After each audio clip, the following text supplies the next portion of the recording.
भरतने एकादशी महामहोत्सव की जय।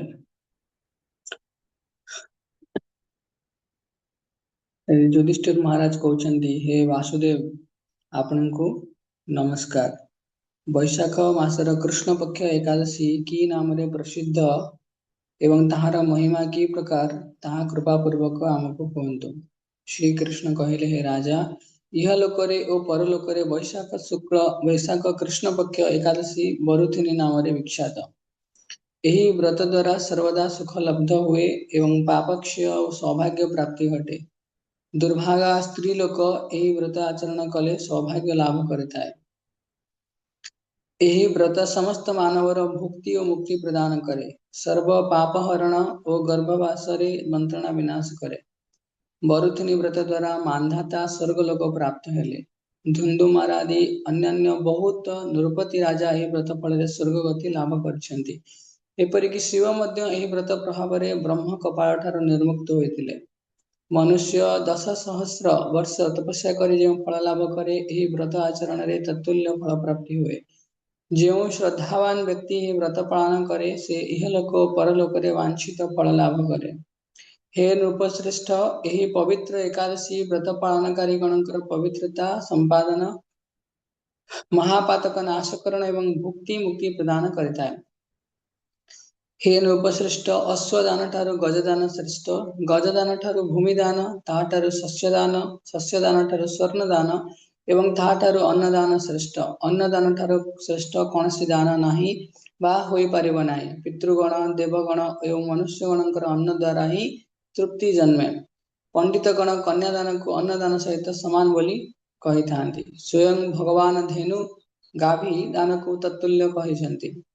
पूर्वोक्त समय दान अपेक्षा विद्यादान श्रेष्ठ। मानवगण यही व्रत पालन करी उक्त विद्यादान समान फल लाभ करिथांती। पाप मोहित जो समस्त मनुष्य कन्यार धन द्वारा जीवन धारण करती सेमाने पुण्य क्षयवशत जातनामय नरक को गमन करती। अतएव समस्त प्रयत्नर सहित केतेबेले हेले कन्यार धन ग्रहण करिवे नाही। पूर्व पुण्य फल जो व्यक्ति अलंकृता सह कन्यादान करे ताहांकर पुण्य संख्या निरूपण करिवारे स्वयं चित्रगुप्त मध्य समर्थ हुअन्ति नाही। मनुष्य मात्र ही बरुथिनी व्रत पालन करी कन्यादान तुल्य फल लाभ करिथाए। कांस्या मांस मयूर चनक कोद्रव शाक मधु परान्न पुनः भोजन और मैथुन ए 10टी व्रतकारी दशमी दिन परित्याग करिवे। द्यूत क्रीड़ा तांबूल निद्रा दंतधावन परापवाद पैशून्य चौर्य हिंसा मैथुन क्रोध और मिथ्या वाक्य एकादशी दिन परित्याज्य। कांस्य मांस सुरा मधु तैल पतित संभाषण व्यायाम पुनर्भोजन मैथुन प्रवास मधुरान्न द्वादशी दिन केतोटी परित्याग करिवे।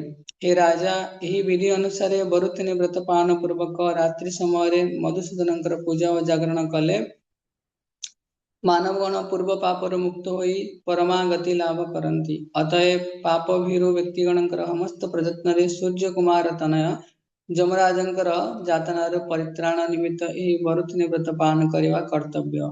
यही व्रत कथा पठन और श्रवण करने द्वारा गो सहस्रदान फल लाभ पूर्वक मनुष्य समस्त पापरु मुक्त हो विष्णु लोक को गमन करे। श्री बरुथिनी एकादशी महामहोत्सव की जय। जगत गुरु श्रील प्रभुपाद की जय। तामे भगवान का नाम उच्चारण करने पूर्व वैष्णव प्रणाम मंत्र गाइबा। वैष्णव माने वंशाकल्पतरु सदृश क्षमाशील दयार सागर एवं पतित जीवंकर उद्धारकारी दैनंदिन जीवन रे ज्ञात बा आज्ञा सररे यदि कोनसी साधु गुरु वैष्णव निकट रे अपराध होता है ताहले प्रातः मुहूर्त रे सेमानक चरण कमल रे क्षमा प्रार्थना मागी नेवा उचित। वंशाकल्पतरोर्वश्च कृपा सिन्धुभ्येव च पतितानां पावनेभ्यो वैष्णवेभ्यो नमो नमः। अनंत कोटि वैष्णव भक्त वृंद की जय। जगत गुरु श्रील प्रभुपाद। हरे कृष्ण।